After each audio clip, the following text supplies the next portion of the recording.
Banks లో loans ఉన్న ప్రతి ఒక్కరికి గుడ్ న్యూస్ అండి.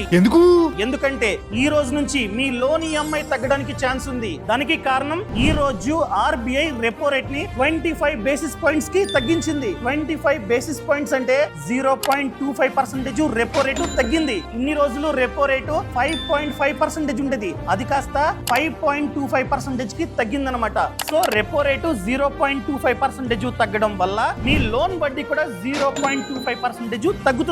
ఎవరికి తగ్గుతుంది? ఇక్కడ చిన్న కండిషన్ ఉంది. మీ లోన్ వడ్డీ కనుక ఫ్లోటింగ్ రేట్ అనుకోండి, అప్పుడు మాత్రమే మీ వడ్డీ తగ్గుతుంది. ఇది ఫిక్స్డ్ రేట్ అనుకోండి, ఈ వడ్డీ తగ్గదు. అర్థమైందండి? అది ఏ లోన్ అయినా కావచ్చు, హోమ్ లోను, కార్ లోను, ఏ లోన్ అయినా కావచ్చు, ఖచ్చితంగా వడ్డీ తగ్గనుంది. ఫర్ ఎగ్జాంపుల్, ఇన్ని రోజులు మీ హోమ్ లోన్ వడ్డీ 8% అనుకోండి, అది కాస్త 7.75% కి తగ్గనుంది. సో వడ్డీ తగ్గిన వెంటనే మీ ఈఎంఐ కూడా తగ్గుతుంది అన్నమాట. సో ఈ సమాచారాన్ని బ్యాంకులో లోన్స్ ఉన్న ప్రతి ఒక్కరికి షేర్ చేయండి. అండ్ మరింత సమాచారం కావాలంటే అభిషేక్ ఒక వీడియో చేస్తాడు, దాని లింక్ కింద పెడతా, ఖచ్చితంగా ఆ వీడియోని కూడా చూడండి. బాస్ వాలా, బీ ద బాస్.